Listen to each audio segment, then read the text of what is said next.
Man, what is going on, everybody? What is going on?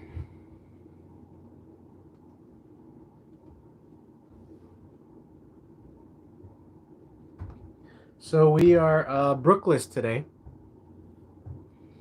Brooke is not here. We want to wish her a happy vacation wherever she is. But I wanted to hold my Monday night live stream and got a couple things on my mind, some Gecko related, some business related, and so we could kind of start the night and see where it goes. But I'm not working today. So, I'm not working right now.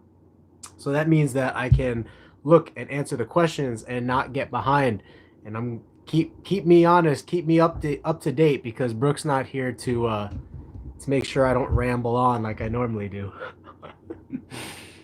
So Whitney, the wife, she's at the gym.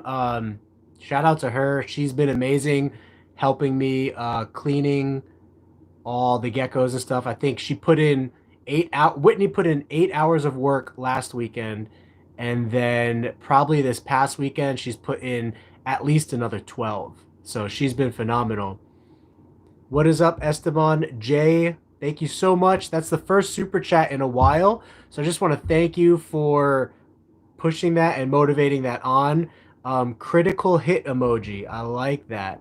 Key roast geckos. Always, yeah. So I did this to myself at I think it was 3 o'clock in the morning last night. Um, and I just needed to clean up, and so I just went to the shower and just went to work. And then my wife it's hard to get back here, so she kind of helped me line something up even at the very end. So I appreciate that. Christian says, how many geckos do you have?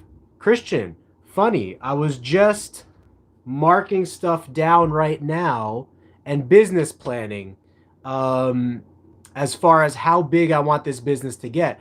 Right now, I have 25, 50, 130, let's say another 150. So just leopard geckos, I think we're pushing 250 or 300 right now. And so that's going to tie into tonight's topic, which is how many geckos do I want to own and operate while I'm by myself? Now, we have Brooke's help and I have my wife's help, but I don't want to rely on anybody else. How many animals can I handle by myself comfortably and still do everything that I want to do with social media and producing YouTube videos? So if you haven't noticed, I'm not producing as many videos as frequently as I was a couple months back because we've been having so many babies, and babies are a lot of work. Guys, leopard gecko babies are a lot of work when you're working in high numbers because you are in every single baby tub 2 times a week giving them fresh water and fresh food. That's the way that I prefer to do it. Some people might do it once a week, but as warm and as dry as it is in Arizona, I prefer to get these babies fresh food and fresh water 2 times a week. So that being said, if I have a rack, which I'll show you right here, here's my rack of babies. This baby rack holds 180 babies, and you can see it's completely full. And it's been full for a while, which is why I had to build another adult rack, and I have space here, and we're going to put another adult rack here. And then, as you can see behind me, there's about 80 adults behind me right here. All DIY. You can tell that I really love saving a buck. So I would say probably conservatively, I'm looking at 250 to 300 leopard geckos. But we have another 50 ball pythons that we're trying to push into breeding season right now. Or, it's a breeding right now. It's a little past breeding season, but they breed year round. So, and then tegus. We are about to hatch 70 baby tegus. And, I have obviously some breeding adults. And then a small collection of crested and gargoyle geckos.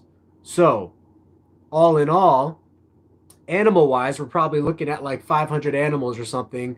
And I have to manage all that from one house. So, how big do I want this operation to get? I kind of shot for the stars this year, and I was like, you know what? I'm just going to hold back every single animal, turn them into breeders, and I'm going to produce 1,000 to 2,000 babies next year. But I don't after working this season, I don't think I want to get that big that fast because I can't handle that many animals. And I really, really like to be hands-on, at least in this stage right now. I like to see every animal as much as possible, look for health issues. You know, I like to be hands-on. And then I also like social media. So making YouTube videos and content takes up a good amount of time too. So I'm trying to find that balance right now with how large do I want my collection to be. And I wrote down some numbers. And so I would like to have 125 females for next year and 25 males. That would put me at 750 babies each year. And I'm only going to keep 125 females. So as soon as I hit, if I plan on keeping any of the babies as holdbacks, then that means I'm going to sell an adult. Okay?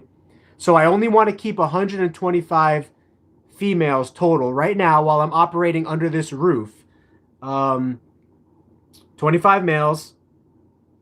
Right now, I have just about 200 females. So I said that I wanted 125, but I have 200. So as the title to this post alludes, I am going to be selling geckos this year.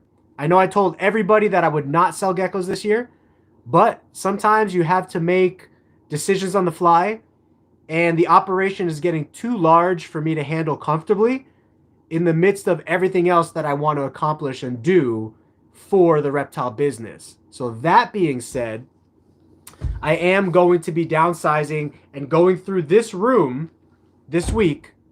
Check it out. Here's the room. I'm going to be going through this room this week, and we are going to be looking at what geckos can stay and what geckos can go. So you guys will have your wish, and we will be making some geckos available. And then I broke it down. What percentage of my geckos do I want to be what? So out of 125 females, I want 30% to be tangerine, 10% to be black knight, 30% to be bold, and 30% to be white and yellow. Now, there will be some other genes mixed in there because some genes just go together, right? Like tangerine just goes together with albino. So like my tangerines are basically albino. So they're going to go hand in hand. My white and yellows go hand in hand with, let's see, sometimes albino. And then my bolds go hand in hand with like snow. So I'm still going to be working with albino and snow.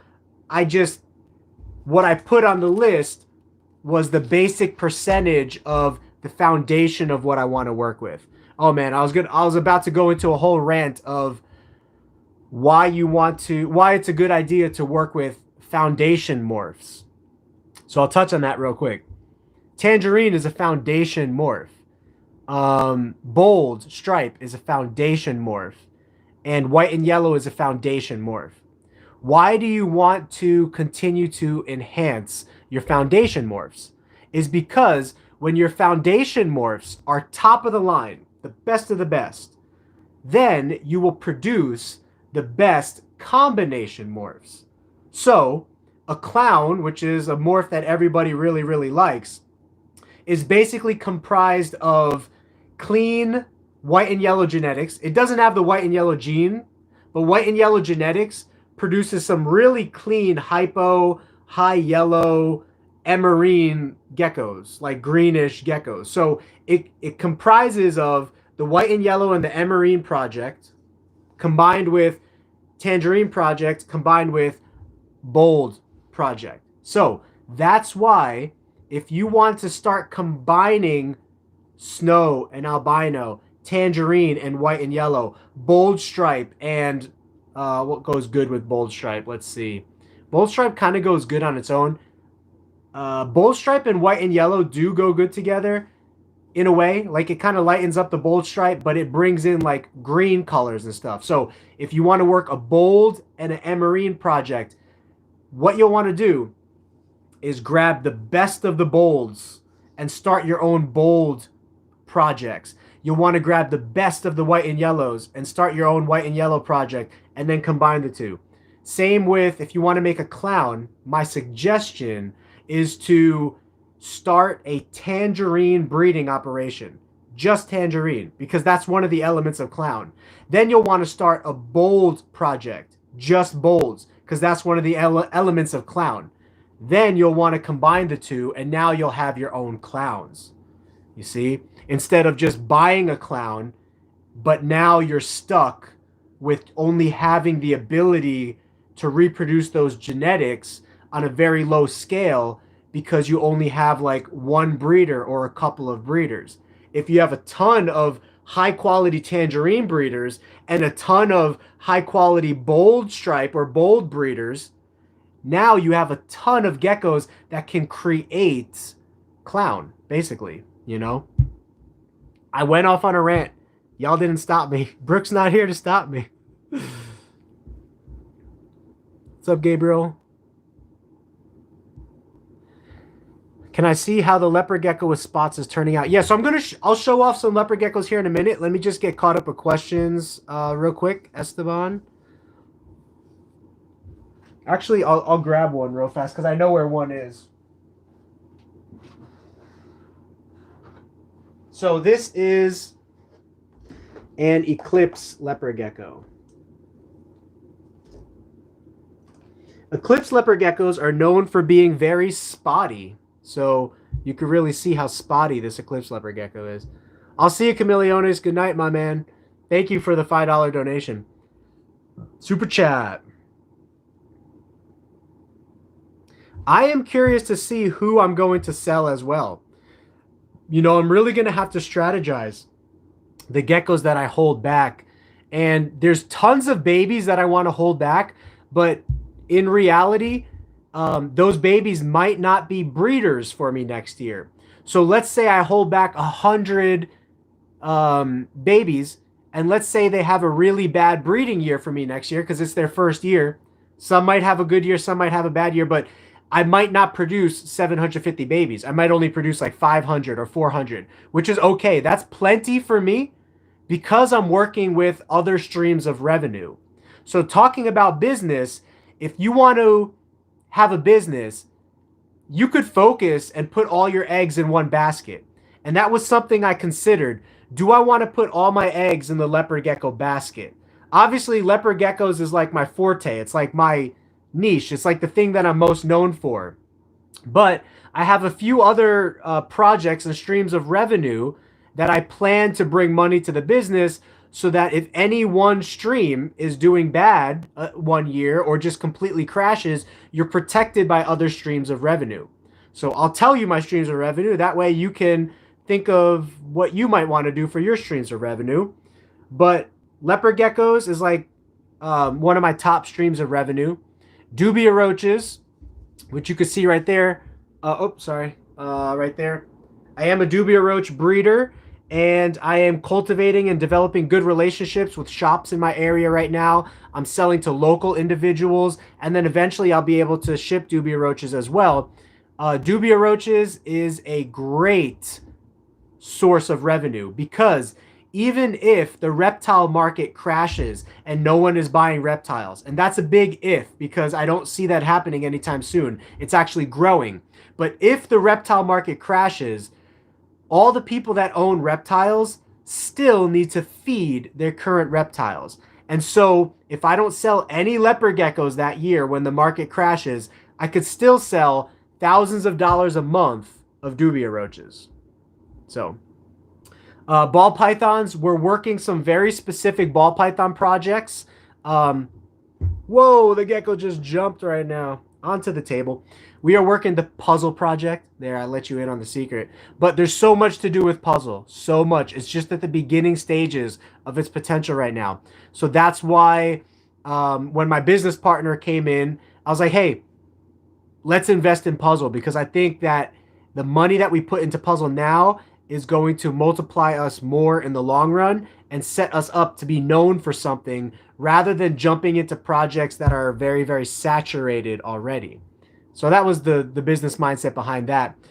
It's a little bit of a risky mindset when you make a decision to go with something that you think is going to be successful instead of something that already is successful. Very risky. But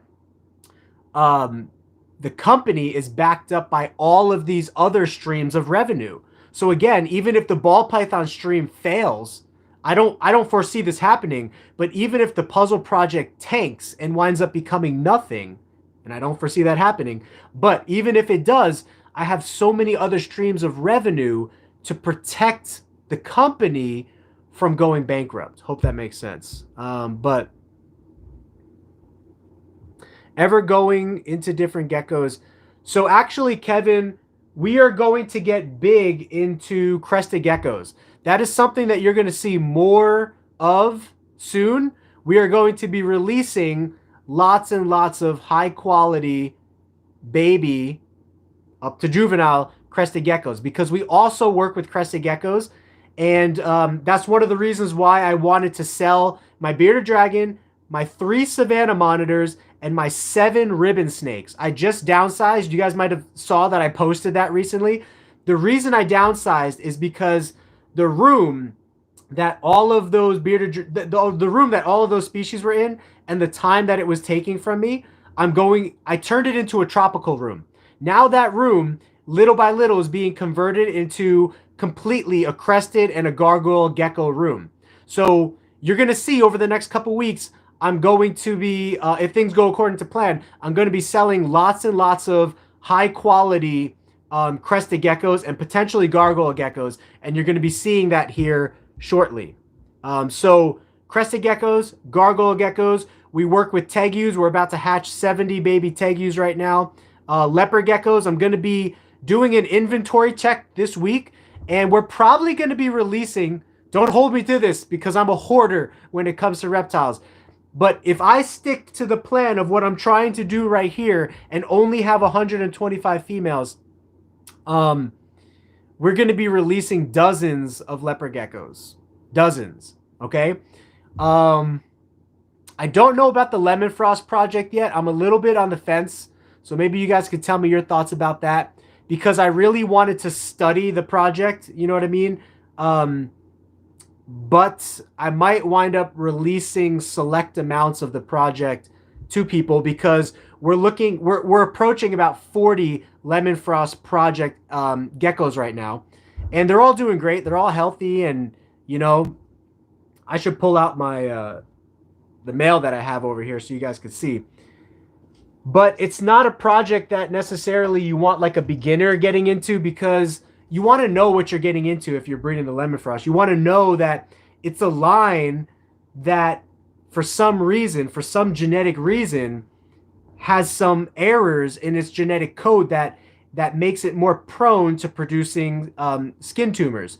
So I'm actually going to be trying to get in touch with some of the lead scientists that are actually researching the reasons that the Lemon Frost breaks out into tumors, especially in inbreeding. We don't see a lot of tumors when you outcross, which is the projects that I'm doing. But I want to send the labs a bunch of outcrossed Lemon Frost geckos, because if they could start to make the connection between the errors that's going on in the gecko's DNA and what errors are overlapping and combining to create cancer, then that might be able to help them further research cancer in human beings, which is why they are so interested in the leopard geckos. You know what I mean? These scientists are so interested in studying cancer in leopard geckos because they want to understand cancer in humans so that they could get closer to treatment and closer to genetic splicing. I'm sure you guys know about genetic splicing or have heard of it. It's the reason why those fish at the fish store glow. Those glow fish at the pet store, the ones that glow, that's jellyfish DNA spliced into fish DNA. And scientists can do that nowadays. I'm sure you've seen some National Geographic medical topics where they're actually learning the genetic locations of certain defects, and they are able to fix that. And so cancer is one of those that they're trying to learn what genetics are at play in cancer and what is causing cancer. And believe it or not, the Lemon Frost Project is huge in furthering that information in the medical community.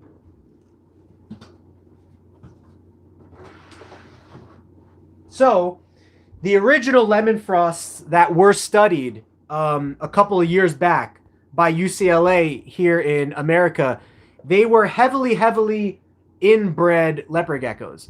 What we work with here at GeekyGeckoCreations is heavily outcrossed lemon frost leopard geckos.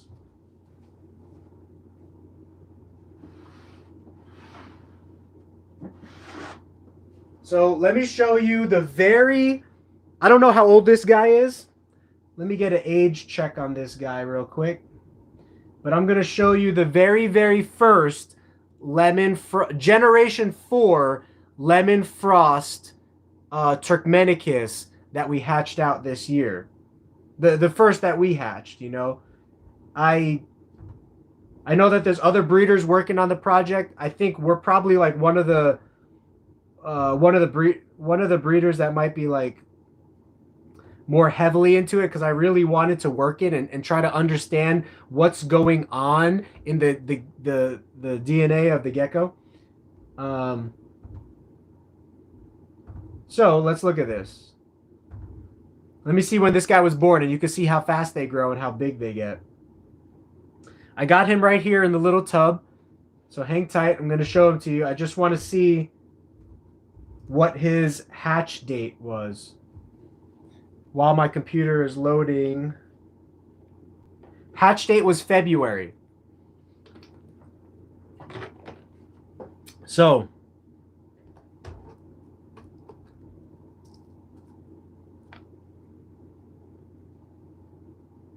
here he is. Let's see if I could hold him without him like pooing or peeing. Sometimes wild species geckos are a little bit more flighty. And especially if you work with them, they won't be flighty. But because I have so many animals, I don't really get to socialize them so much.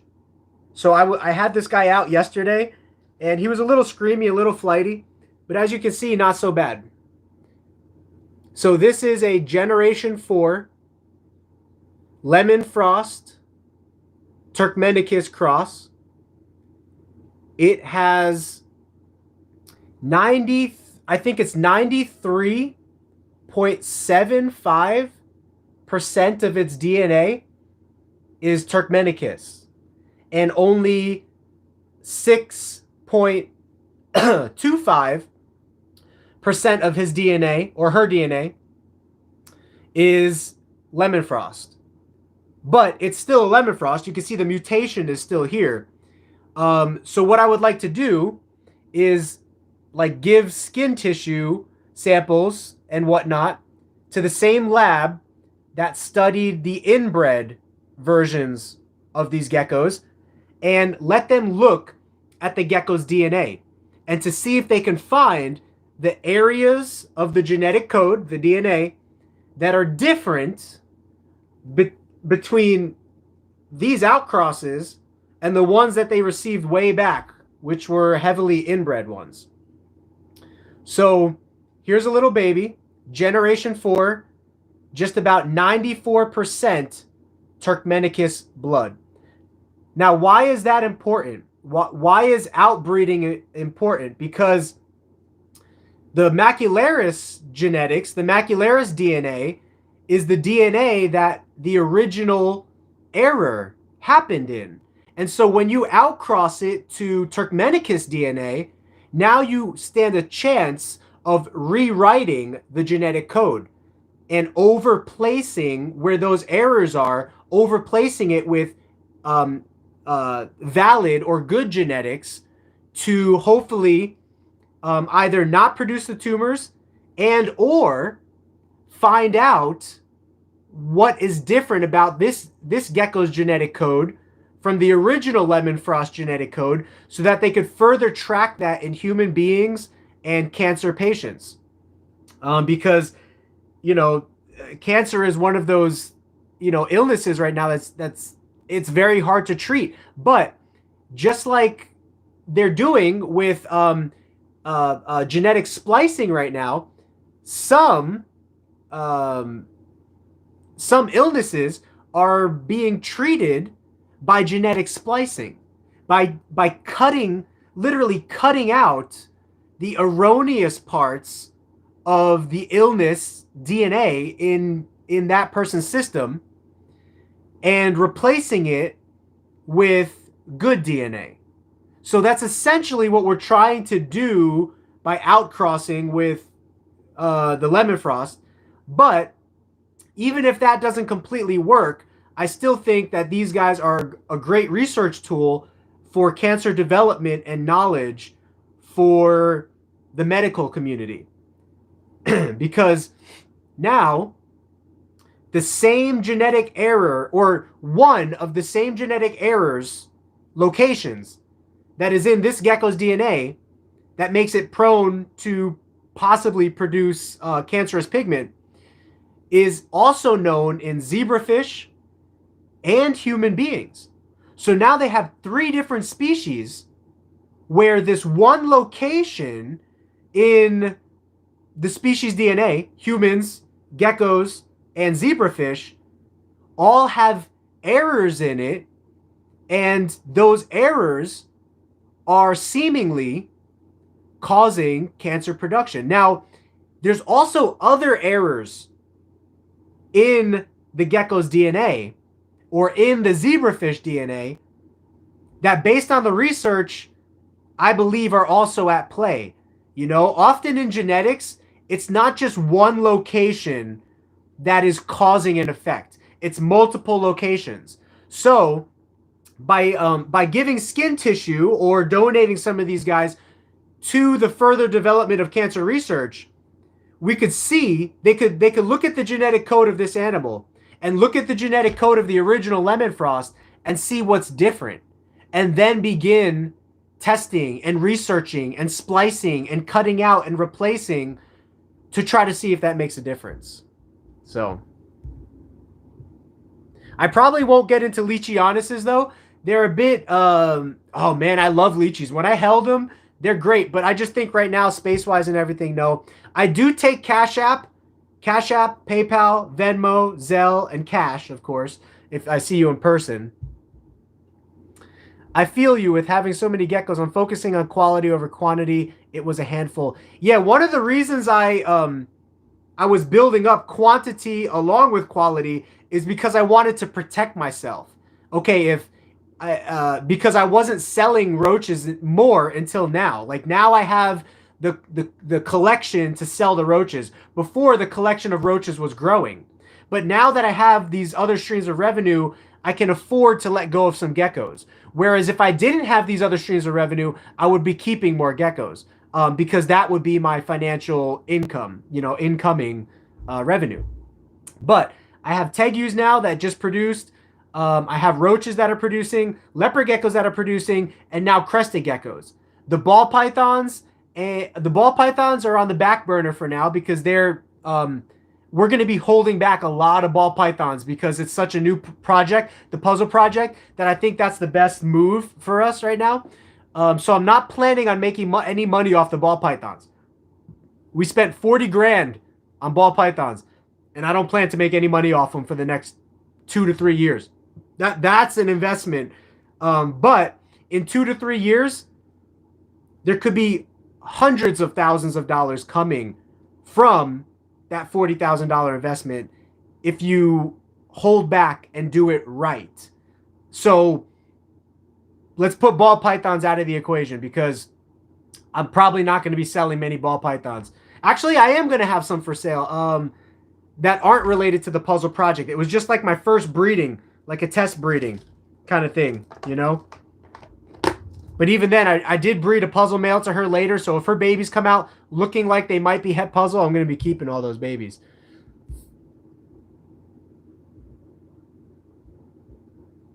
Yeah, I've been working every morning till 3, 4 o'clock in the morning, and Kiros, and that's why I really need to make this decision to downsize. I'm working till 3, 4 o'clock in the morning every morning with Brooke's help, with my wife's help. So you guys can see I really need to downsize.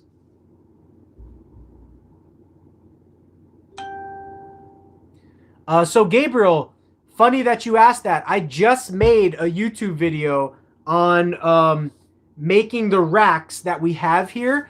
Please go check that out. I think it's a great video. I really like to be detailed oriented. That's why I talk a lot, because I want you to understand. So it's like I think it's an hour video. Watch it, look at everything that I did. I show you everything that I did, and then you could formulate your own plan in your mind. So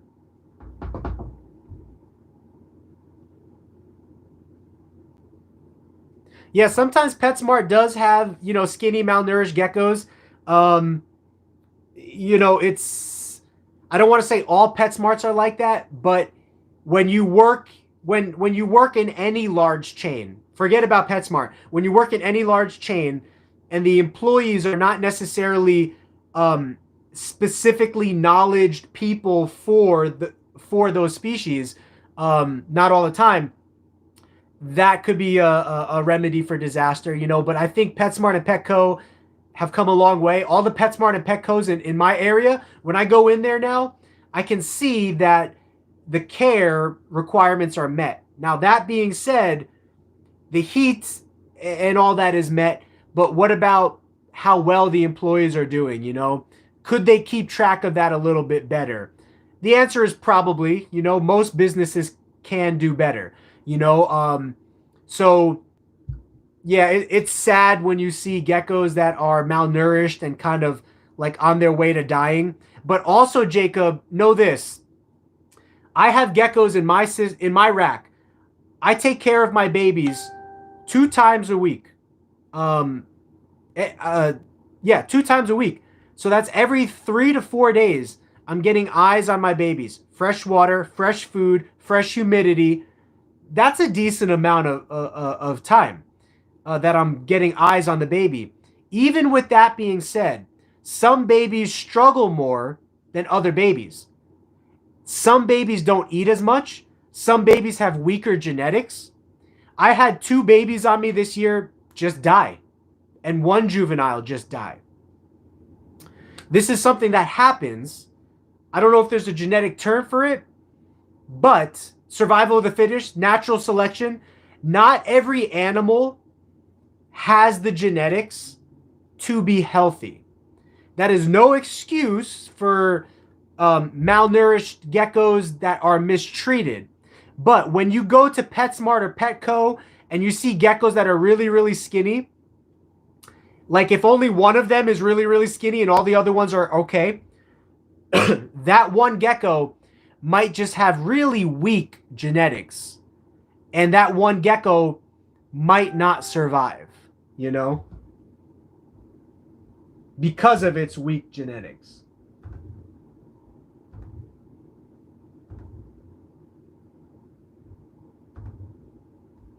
So let's keep going. 60 black knight females. Yeah, let's do it. That's the direction we're going for sure. But as far as how much can I handle, I came up with, I think that all I want to handle while under this roof is 125 female breeders, 25 males, and that's going to be about 750 babies a year. This rack, this baby rack, only holds 180 babies. So you might be saying, Frank, what are you going to do with the babies? Sell them. It's going to be a constant rotation door of making babies available. And I'm going to begin that process this year, this week. I'm going through inventory this week, and I will be releasing adult breeders, probably some juveniles, probably some subadults, and probably some babies. So if you've been waiting for babies or you want babies, stay tuned, because I am going to be downsizing. Leopard geckos. We're also going to be selling crested geckos here over the next couple weeks. Some very nice, super high-end crested geckos. And Tegus. And I still have a couple Dumerals boa babies. If anyone is interested in Dumerals boas babies, they're awesome.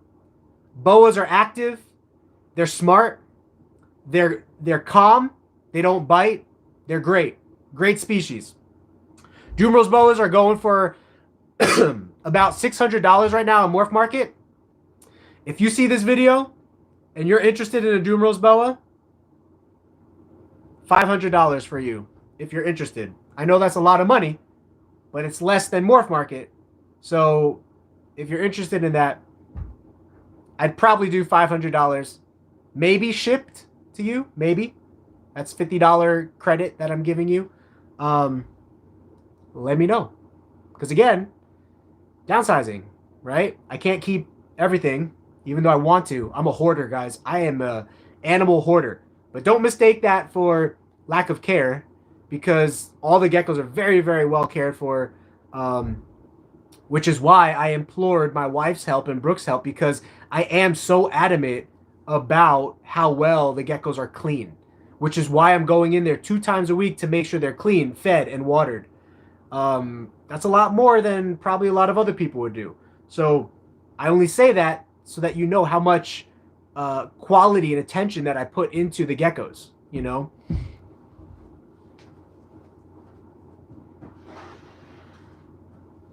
Now let's show you. This is probably one of my favorite Generation 3 Lemon Frost males that I have here. My favorite type of tangerine is, it's called the Tangerine Tornado by Urban Gecko.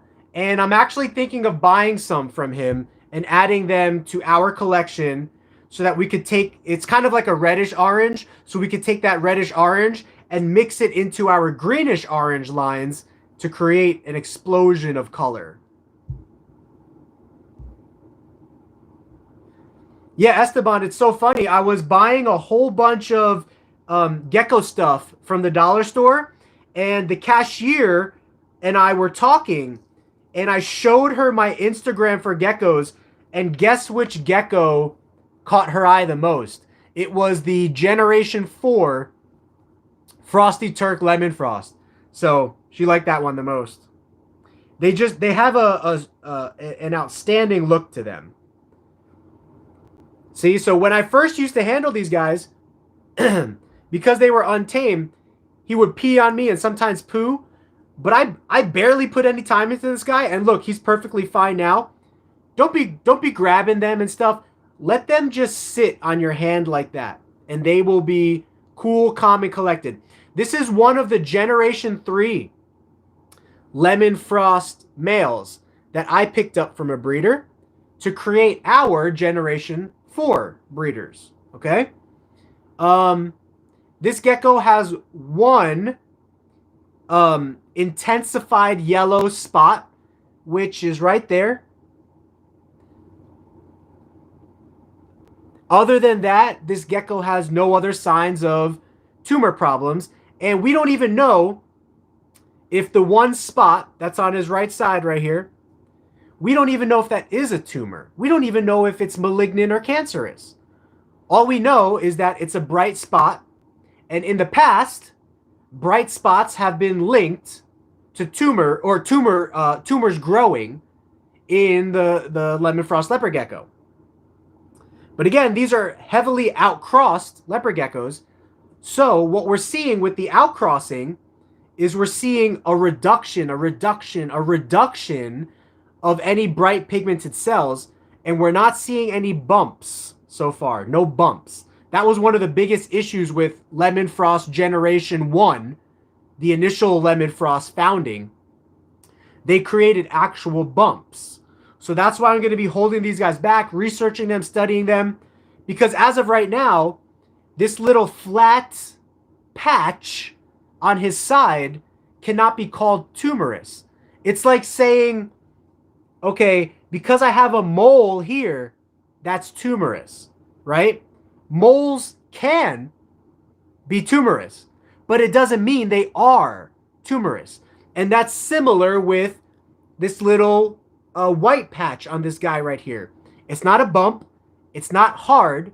So as of right now, we can't say that it's tumorous. Now, if we did a biopsy on it, that's another thing. Like, take a sample of it, send it off to the lab. But just visually right now, we can't say it's tumorous. But that's the only one spot right there on this male. That's the only one spot that he has. And then I have one spot on one of the other males and one spot on one of the other males. So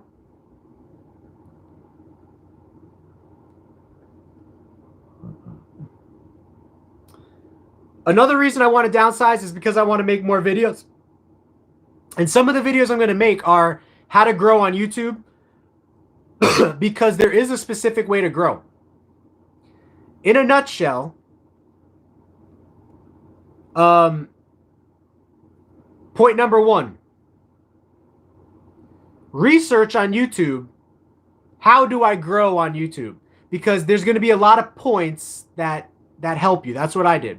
But you want to find a specific niche that you think you can give the most passion to and become most known for. And you'll want to focus on that niche until you grow. And then as you grow bigger and get more popular, then you can kind of break out of that niche a little bit, because now you have a fan base and a following, and YouTube is going to continue to recommend your content because YouTube knows that people like your content. But YouTube is something called an algorithm. An algorithm is basically a computer brain that tries to recognize what your channel is all about and who to promote your channel to. So, my channel name is GeekyGeckoCreations.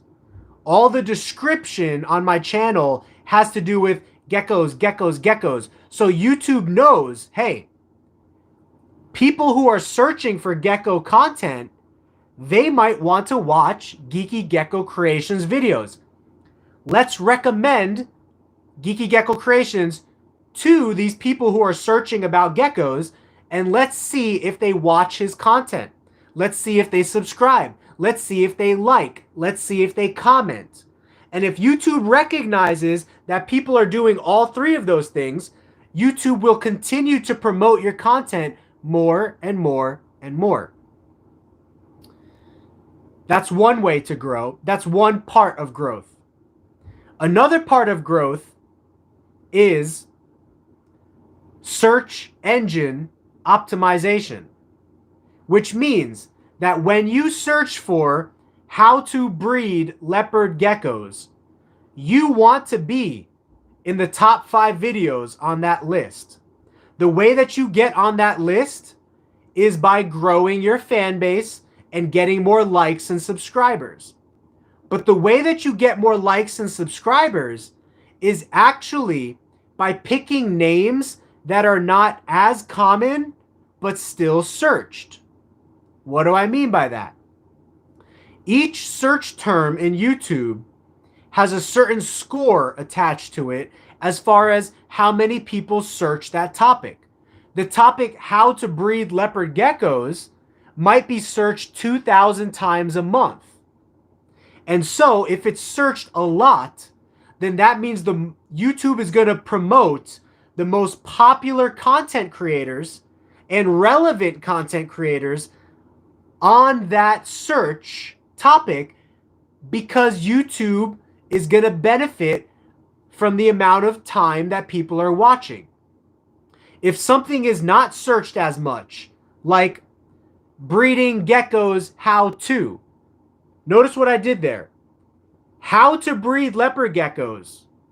That phrase gets 2,000 searches a month by YouTube. So YouTube wants to put the most popular content creators on that list.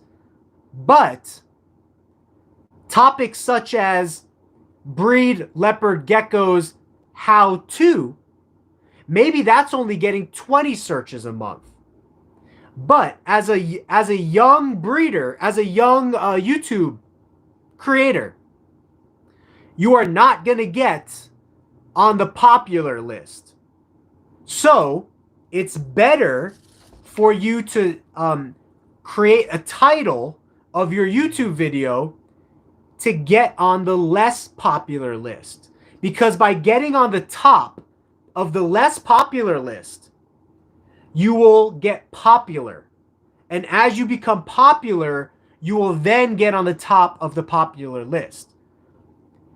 To know the score of each search topic, you'll have to download something called TubeBuddy.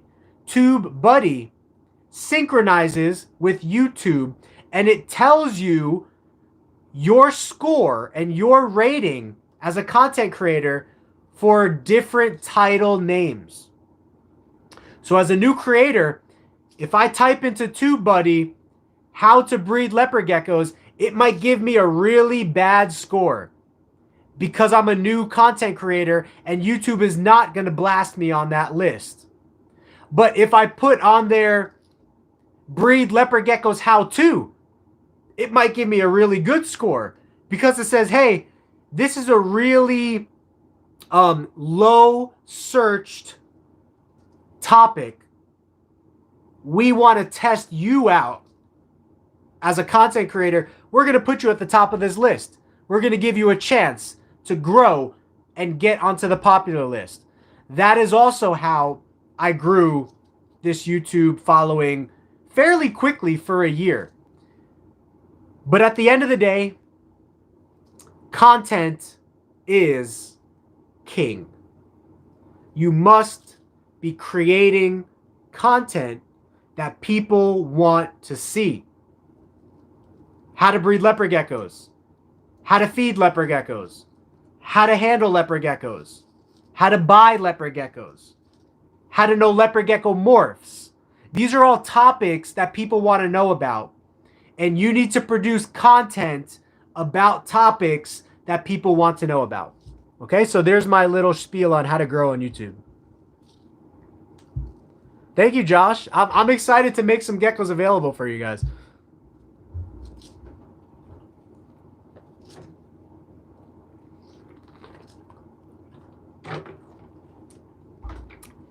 Yeah, that's a good opinion, Adam, about not selling sick geckos. If I did sell any lemon frost, and I have had some people that said that they do want to work the project along with me and report back to me about what happens with the project. So I can give that information, record that information, document it, and publicize it. If I do sell geckos, I'll be 100% upfront. For example, this year I have about 20 leopard geckos, 15 to 20 leopard geckos so far, that are Turkmenicuses that did not inherit the lemon frost gene. So, all of these people out there right now, they're ranting and raving about how tumors are tied to the lemon frost gene. But, so in theory, those same people that are ranting and raving about tumors being tied to the lemon frost gene, I should be able to sell a non-lemon frost gecko and have these people not criticize me. But I bet you that won't happen. I bet you they'll still criticize me. But here's one of the things that I'm studying right now is in a Polish paper that was written about 5 years ago. They studied a leopard gecko that came from a lemon frost bloodline, but was not lemon frost, and it had tumors. So the question is, if the tumors are completely linked to the lemon frost gene, why did this gecko that is not a lemon frost get a tumor? Even though it's from a lemon frost line, it shouldn't get tumors if the lemon frost mutation is responsible completely for the tumors. Which is why my theory, this is just a theory, based on the UCLA paper as well. The UCLA paper found errors in this one location of the gecko's DNA that is linked to tumors in zebrafish and humans. But it also found errors in multiple other areas of the gecko's DNA. Multiple other. My theory is that there's some relationship between this location and other locations that are defective or erroneous in the gecko's DNA. Which is why I want to grow up the collection and donate them to a lab, or, you know what I mean, like participate with cancer research. because I think that this project can really help with cancer research. So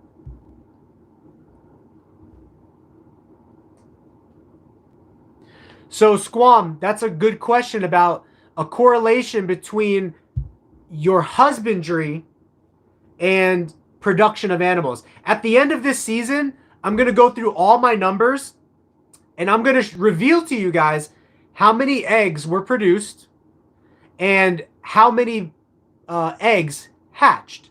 So let's say I have 300 eggs produced, but only 150 hatch. Then that means I had a 50% hatch rate this year. Now, in any species, there is a hatch rate. 100% of the geckos don't always, 100% of the animals don't always hatch, and 100% of the animals don't always survive. Okay? So there's a hatch rate, and then there's a survival rate. Both of those numbers I will be trying to document as well. You know what I mean?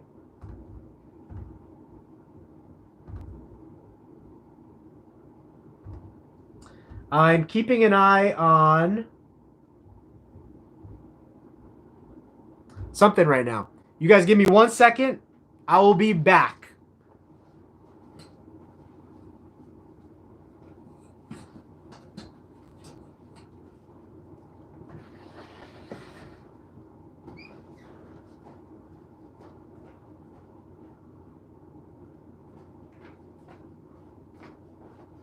Actually, let's see what we got here.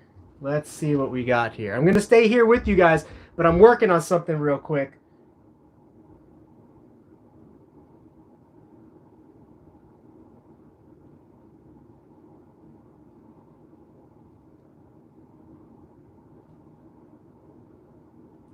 I am working on something.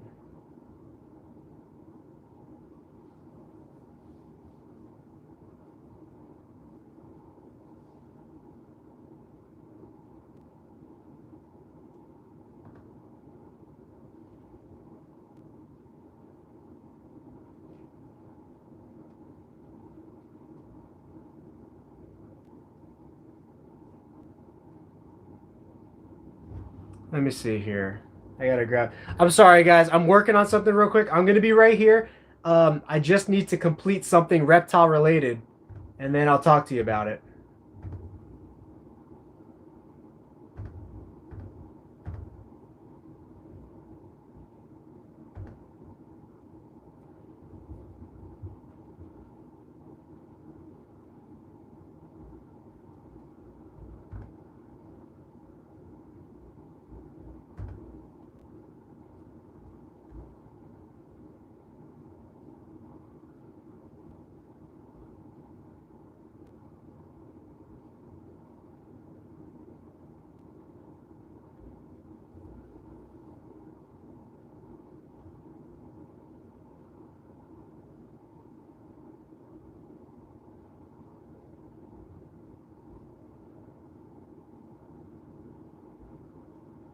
It's exciting stuff, guys. I'm sorry. I need a few minutes. I'm working on some reptile transactions. I'll let you guys know.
Got to check my password real quick. I'm sorry, guys.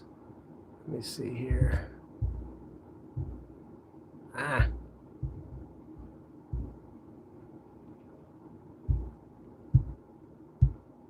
I'm so sorry, guys. I'm going to stop the stream for a second. I will be back.